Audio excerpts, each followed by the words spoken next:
오늘 우리에게 주신 하나님의 말씀은 창세기 42장 1절부터 17절까지 말씀입니다. 창세기 42장 1절부터 17절까지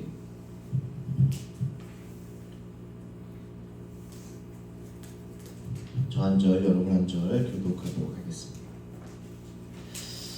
그때 야곱이 애굽에 곡식이 있음을 보고 아들들에게 이르되 너희는 어찌하여 서로 바라보고만 있느냐. 야곱이 또 이르되 내가 들은즉 저 애굽에 곡식이 있다 하니 너희는 그리로 가서 거기서 우리를 위하여 사서라. 그러면 우리가 살고 죽지 아니하리라 하니. 요셉이 형 10사람이 애굽에서 곡식을 사려고 내려갔으나 야곱이 요셉이하고 베냐민은 그의 형들과 함께 보내지 아니하였으니 그는 그의 생각에 하나님 그에게 미칠까 두려워함이었더라. 이스라엘의 아들들이 양식 사러 간 자 중에 있으니 가나안 땅에 기근이 있으니라. 그때 요셉이 나라의 총리로서 그 땅 모든 백성에게 곡식을 팔더니 요셉의 형들이 와서 그 앞에서 땅에 엎드려 절하매 요셉이 보고 형들인 줄 아나 모르는 체하고 엄한 소리로 그들에게 말하여 이르되 너희가 어디서 왔느냐. 그들이 이르되 곡물을 사려고 가나안에서 왔나이다. 요셉은 그의 형들을 알아보았으나 그들은 요셉을 알아보지 못하더라. 요셉이 그들에게 대하여 꾼 꿈을 생각하고 그들에게 이르되 너희는 정탐꾼이라 이날에 틈을 엿보려고 왔느니라. 그들이 그에게 이르되 내 주여 아느니이다. 당신의 종들은 곡물을 사러 왔나이다. 우리는 다 한 사람의 아들로서 확실한 자들이니 당신의 종들은 정탐꾼이 아니니이다. 요셉이 그들에게 이르되 아니라 너희가 이 나라의 틈을 엿보러 왔느니라. 그들이 이르되 당신의 종 우리들은 12형제로서 가나안 땅 한 사람의 아들들이라. 막내 아들은 오늘 아버지와 함께 있고 또 하나는 없어졌나이다. 요셉이 그들에게 이르되 내가 너희에게 이르기를 너희는 정탐꾼이라 한 말이 이것입니다. 너희는 이같이 하여 너희 진실함을 증명할 것이라. 바로의 생명으로 맹세하노니 너희 막내 아우가 여기 오지 아니하면 너희가 여기서 나가지 못하리라. 너희 중 하나를 보내어 너희 아우를 데려오게 하고 너희는 같이 와 있으라. 내가 너희의 말을 시험하여 너희 중에 진실이 있는지 보리라. 바로의 생명으로 맹세하노니 그리하지 아니하면 너희는 과연 정탐꾼이라 하고. 함께 읽겠습니다. 그들 다 함께 3일을 가두었더라. 아멘. 사랑하는 성도 여러분 평안하십니까? 요셉의 예언대로 이제 온 세상에 기근이 들었고 가나안에 사는 야곱의 집에도 위기가 닥쳐왔습니다. 그러니까 이 야곱이 아들들에게 이렇게 이야기하죠. 너희가 어찌하여 서로 쳐다만 보고 있냐? 이제 애굽에 내려가서 곡식을 좀 사와라. 거기에 곡식이 좀 있다더라.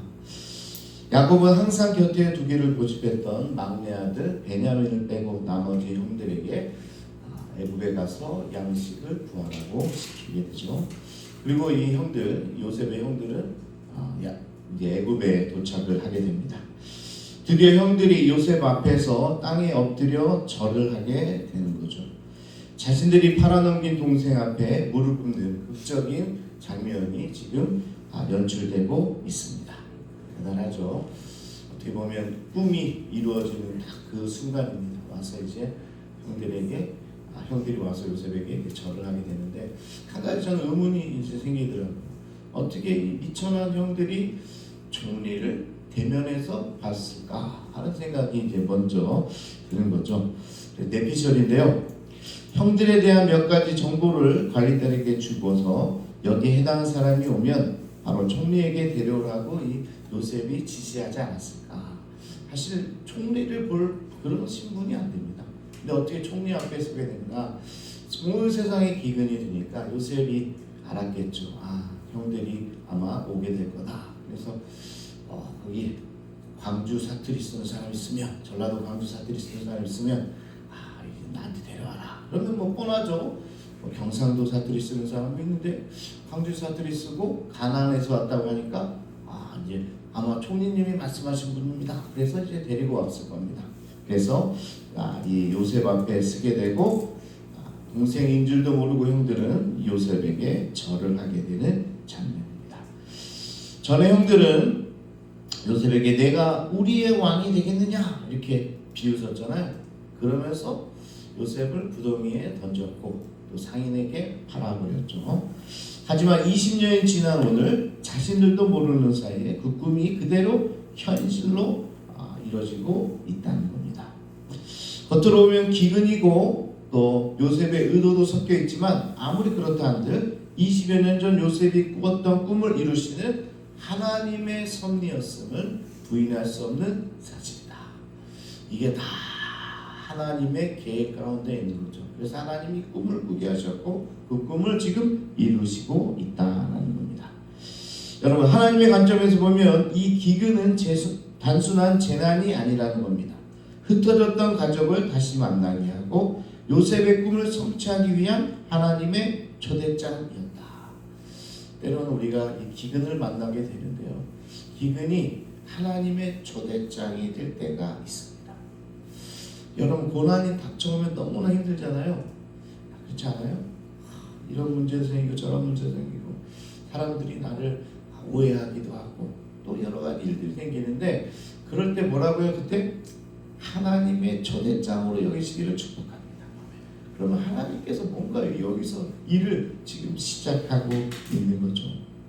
만약 기근이 없었다면 형들이 애굽에 올 일이 있겠습니까? 평생 요셉을 잊고 살았을 겁니다. 하나님 때론 고난이라는 도구를 사용해서 우리를 부르시는 거예요.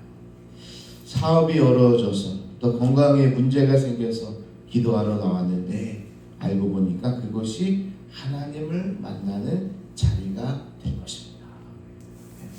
하나님이 초대장을 여러분들 보내가지고 오늘 나오신 거예요. 여러분, 오늘 마지막 날에 새벽기도 나오셨는데 마지막 나오면 막차를 탄 겁니다. 저 마지막 나오신 분들은 올 한해 다 나온 걸로 제가 쳐드리겠습니다. 아멘. 네, 아멘이 나왔는데 그게 중요한 거예요. 마지막이라고 다 차를 타야 되고 그러니까 하나님께서 다 그게 바로 나를 부르시는 초대장이었다라는 사실을 기억하시기 바랍니다. 어떤 부모 목사님이 간증을 하게 되는데요. 간증을 들었는데 전방 부대에 지원했는데 엉뚱하게 후방 동해안 부대로 배치를 받았다는 겁니다. 동해안, 저도 동해안에서 군 생활을 했는데 저도 기도를 어떻게 했나요? 제가 서울에 사니까 가끔 집에도 가고 교회도 가고 싶어가지고 하나님 제발 서울에 아니면 경기도만 그런 지역에서 군 생활하게 해주십시오. 그렇게 열심히 기도했었는데 이제 보니까 어디 내리라고 내렸더니 주문진에 내렸어요. 거기가 어디야? 주문진 한 번도 가보지도 않은 거. 그렇죠. 근데 나중에 알고 보니까 주문진에서 비행기 타고 집에 다녔거든요. 1시간 안에 집에 옵니다. 한 30분 걸리더라고요. 저희 집이 김포공항 옆에 있고 또 주문진에는 그때 공항이 있었어요. 그러니까 그냥 금방 오는 게 그러고 보면 하나님께서 가깝게 오게 해달라고 했더니 진짜 비행기 타고 다니게 해주셨어요. 그런 거가 있는데 하여튼 이분도 이제 목사님이 저 전방에서 내가 이 사람들을 돌보는 목회를 하고 싶다 했는데 동해안에 뚝딱지 같은 곳에 이제 배치가 됐다는 거예요. 아는 사람 없는 고립된 곳에서 생활을 하게 됩니다. 처음에는 외로워서 미칠 것 같았는데 그 시간 동안 하나님은 이 목사님의 내면을 다듬으시고 그곳에서 평생 반려자를 만나게 해 주셨다는 거예요. 나중에 고백하더라고요. 거기 동해 가가지고 우리 사모를 만났습니다. 제가 여기 안 왔으면 어떻게 만나기나 했겠습니까? 그러면서 그런 간증을 하시더라고요. 그에게 실패 같았지만 우연을 가장한 하나님의 필연이 여기에 있다. 지금 겪는 어려움도 하나님이 여러분을 부르시는 신호임을 믿으시기를 바랍니다. 우연을 가장한 하나님의 필연이 여러분의 삶 가운데 있는 거죠. 요셉은 형들을 알아봤지만 형들은 알아볼 턱이 없습니다. 눈을 들어 쳐다보기나 했겠습니까? 밭들 국무총리가 될 거라고 아마 상상도 못했으니까 알아보기 어려웠겠죠. 요셉은 이미 30대 성인이 되었고 애굽 사람의 옷을 입고 애굽말을 썼습니다. 반면 형들은 그때나 지금이나 여전히 같은 모습을 하고 같은 말을 쓰고 있으니까 한눈에 알아봤을 겁니다. 요셉은 형들을 알아보고 형들은 요셉을 알아보지 못했죠. 그러면서 9절에 보니까 요셉이 형들을 보면서 그들에 대하여 꾼 꿈을 생각했다라고 이야기하는 겁니다. 요셉도 느끼는 거죠. 아, 하나님께서 하시는구나. 하나님의 섭리가 여기에 있구나. 이 내가 꾼 꿈이 그냥 어떤 개꿈이 아니라 이렇게 하나님께서 역사하시는구나 라고 깨닫게 됐겠죠. 그러면서 요셉의 마음이 어땠을까요? 아마 전율이 흘렀을 겁니다. 그리고 형들이 엎드려 절할 때 요셉의 기분이 어땠을까요? 자, 하나님께서 이렇게 나를 먼저 보내셨구나 이렇게 느끼는 시간이었을 겁니다. 사랑하는 여러분, 하나님의 말씀은 반드시 이루어집니다. 하나님의 약속은 이루어집니다. 20년이 걸려도 상황이 정반대로 흘러가는 것 같아도 하나님이 꾸게 하신 꿈은 결코 땅에 떨어지지 않는다.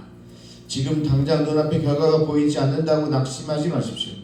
하나님은 지금도 여러분을 향한 약속을 신실하게 지키실 거고, 우리 교회도 항상 얘기하는 게 있잖아요. 우리 교산 지역에 하나님께서 우리 성산교회를 들어 사용하실 겁니다. 지금은요, 야, 그때까지 버틸 수나 있겠습니까? 뭐 이럴 수도 있겠지만 하나님의 약속은 신실하십니다. 그러니까 그 약속을 이뤄갈 줄로 믿습니다. 자, 그러면서 야, 이게 하나님의 계획이구나 요셉이 되게 깨닫게 되는데, 그러면서도 한 가지 알고 싶은 게 있었어요. 한 가지. 하나님의 계획 가운데 형들이 와서 이렇게 절을 하는데 자신을 노예로 팔아버린 형들이 지난 날을 반성하고 있는지 이게 궁금했어요. 이게 변했는지 반성하고 있는지 아니면 그대로인지, 동시에 사랑하는 아버지와 동생이 어떻게 지냈는지도 굉장히 궁금했을 겁니다. 그래서 요셉은 형들에게 자신을 드러내는 시간을 좀 미루기로 하고 한 가지 일을 꾸밉니다. 바로 그냥 내가 동생입니다 이렇게 하고 싶은 마음도 있었지만 그래도 상황이 어떻게 됐나, 그래서 하나 일을 꾸미는데 뭐라고 꾸미죠? 너희들이 정탐꾼이다. 형들을 다짜고짜 정탐꾼으로 몰아가기 시작합니다. 니들이 이 애국을 연탐하러 왔다. 그러니까 갑자기 일이 커지게 되는 거죠. 형들은 자기들의 순수성을 밝힐 수 있는 유일한 방법으로 가나안에서 온 한 가정의 형제들이라고 소명을 합니다. 저희가 뭐 영탐꾼을 몰라 이렇게 뽑아냈을 거 아니에요. 그게 아니라 우리가 한 가족의 형제들입니다. 우리 집안에 지금 먹을 게 없어서 양식을 구하러 온 거예요. 이렇게 소명을 하게 되니까 자연스럽게 형제들을 소개할 수밖에 없는 거죠. 그래? 그럼 니네 형제가 어떻게 되는데? 그러니까 이제 설명을 하게 되는 거죠. 저희 아버지 야곱이 계시고 살아 계십니다. 지금도. 그러니까 아버지에 대한 정보도 들었죠, 요셉이. 그리고 막내 베냐민은 지금 아버지와 함께 있습니다. 그러니까 동생도 지금 잘 있다는 사실을 알게 되죠. 그리고 이제 얘기를 꺼낼 수밖에 없지 않습니까? 12 형제라고 했으니까 다른 한 형제는 있었으나 지금은 없어졌습니다. 이렇게 이야기를 하게 되죠. 이 없어졌다는 표현이 어떻게 보면 원어를 보니까 잃어버렸다 이런 표현과 같습니다. 잃어버린 거예요? 잃어버린 게 아니잖아요. 자, 이 이야기를 들은 요셉이 어떤 기분이 들었을까요? 자신을 노예로 팔아놓고 뻔뻔스럽게 실종됐다고 말하는 형들을 보면서 아마 마음속에서 불이 났을 겁니다. 애굽 총리에게까지 사실을 숨기는 행동으로 봐서 아직도 과거 잘못을 반성하지 않고 있다고 여겼을 수도 있죠. 그래서 요셉은 동생을 데려오도록 형들을 가두게 됩니다. 아직 만약에 자기들이 팔았다고 얘기하거나 진실을 얘기했으면 그 자리에서 자기를 드러냈을 수도 있습니다. 그런데 형들의 모습을 보니까 아직도 여전하다 이렇게 생각이 되니까 어떻게 해요? 동생을 데리고 와라. 그래야지만 내가 너희들의 진심을 믿겠다. 이렇게 이야기를 하게 됩니다. 그리고 사흘을 가두게 되는 거죠. 자, 사흘을 가두는 시간, 이게 굉장히 중요합니다. 이 시간이 필요한 거예요. 영문도 모른 채 억울하게 갇혀있던 형들도 힘들었겠지만 가장 힘든 사람이 누굴 것 같아요? 뭐라 해도 뭐니 해도 이게 요셉이 가장 힘들지 않았을까. 사흘이라는 시간은 형들보다 요셉에게 더욱 필요했는지도 모르겠습니다. 이제껏 억울하게 살아왔던 그 서름과 복수심이 한꺼번에 밀려왔을 테고요. 지금은 복수할 수 있는 강력한 힘이 자신에게 있었을 그때입니다. 게다가 지금은 요셉이 아니라 애굽 총리 사브나 바네아의 신분이었으니까 누구도 자신에게 책임을 묻지 않을 겁니다. 그럼 뭐예요? 네? 복수할 수 있는 절호의 찬스 아닙니까? 형들이 자신에게 한 일을 그대로 되갚아주고 싶은 마음이 얼마나 컸을까? 그러면서도 동시에 그러면 안 된다는 생각과 씨름하면서 사흘을 보내야만 했다는 거죠. 이 사흘의 시간이 필요한 거예요. 일이 어떻게 보면 형들에게도 필요하고 요셉에게도 필요한데 요셉이 이 사흘 동안 자기의 마음을 누그러뜨리는 그런 시간이었다. 동시에 형들에게도 과거를 돌아보는 시간이 되었을 겁니다. 가족을 만회하는 상황에서 얼버무리긴 했지만 자신들이 했던 과거의 행실을 돌아보는 성찰의 시간이 되었다는 거죠. 억울하게 옥살이하면서 20년 전 억울하게 구덩이에 갇혔던 동생 요셉의 심정을 조금이나마 느끼게 하는 하나님의 배려가 아니었나 하는 생각을 하게 됩니다. 그리고 실제로 나중에 요셉 앞에서 그런 얘기들 해요. 요셉이 애국말을 쓰니까 애국 총리니까 우리 말 못 알아듣나 해가지고 서로 이야기합니다. 우리의 죄가 지금 이렇게 만든 게 아닌가. 요셉에게 한 것이 잘못이었다. 이런 얘기들을 나중에 요셉이 자기 귀로 듣게 되는 거잖아요. 그러니까 오늘 이 사흘 동안의 이 역사가 사실은 일어나게 되는 겁니다. 그런 결과가 있기 전에 요셉도 그 이야기를 듣고 형들이 아직까지도 변하지 않은 것을 보고 분노를 내고 있는데 그것을 사그라뜨리는 시간이 필요했고 형들도 자신의 죄를 죄책하고 또 자책하고 그런 시간이 지금 필요했다라는 겁니다. 그러니까 하나님의 섭리는요 그냥 이루어지는 게 아니라 이런 모든 문제를 해소하게끔 하는 그런 시간도 때로는 필요하다라는 겁니다. 여러분들이 하나님 왜 나에게 이 문제를 빨리 해결해 주지 않습니까? 그렇게 느낄 때 있죠. 그렇지 않습니까? 그런데 이런 사흘이라는 시간, 뭔가 풀어내야 되는 시간, 기도로 쌓아야 되는 시간이 분명히 우리에게 필요하다는 사실도 오늘 말씀을 통해서 보게 되었다는 겁니다. 자, 그러면서 오늘 말씀을 한번 정리를 해볼 텐데요. 기근이라는 위기는 야곱 가정을 요셉에게로 인도하는 하나님의 섭리 안에 있었다. 그리고 형들은 엎드려 절함으로써 요셉의 꿈을 성취시켰다. 또한 요셉의 엄한 대우는 형들로 회개를 이끄는 사랑에 매였다. 그러면서 이 시간이 결국 형들에게도 자신에게도 너무나 필요한 시간이고 그 후에 이 가정이 다시 회복하게 되는 그런 정말 필요한 과정이었다는 것이 오늘의 말씀이라는 겁니다.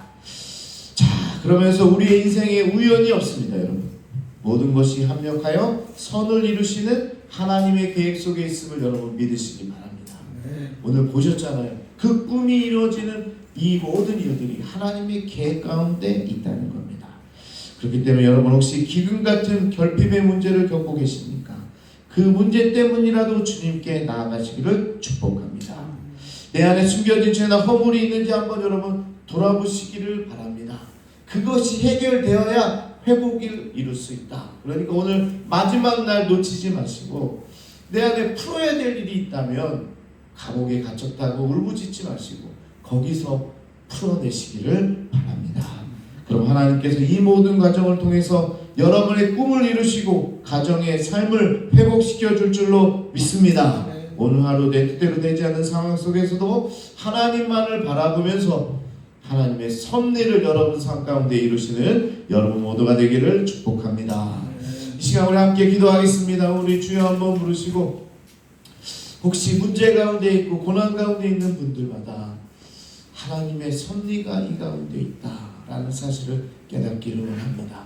그리고 이 고난도 하나의 과정임을 여러분들을 기억하시고 이 과정이 끝나갈 때 하나님의 놀라운 계획과 또 축복이 우리의 삶 가운데 있을 거라는 사실을 여러분 명심하기를 바랍니다. 특별히 가정 가운데 여러 가지 어려운 일들이 있다면 오늘 이 시간이 필요한 겁니다. 혹시 감옥에 갇힌 사흘 동안 형들의 모습이 변하고 또 요셉의 모습이 변했던 것처럼 이 과정이 있어야만 다시 가정이 회복되고 또 가정이 또 돌아올 수 있는 놀라운 일들이 일어난다 사실 오늘 요셉을 통해서 우리 가정들이 깨닫기 원합니다.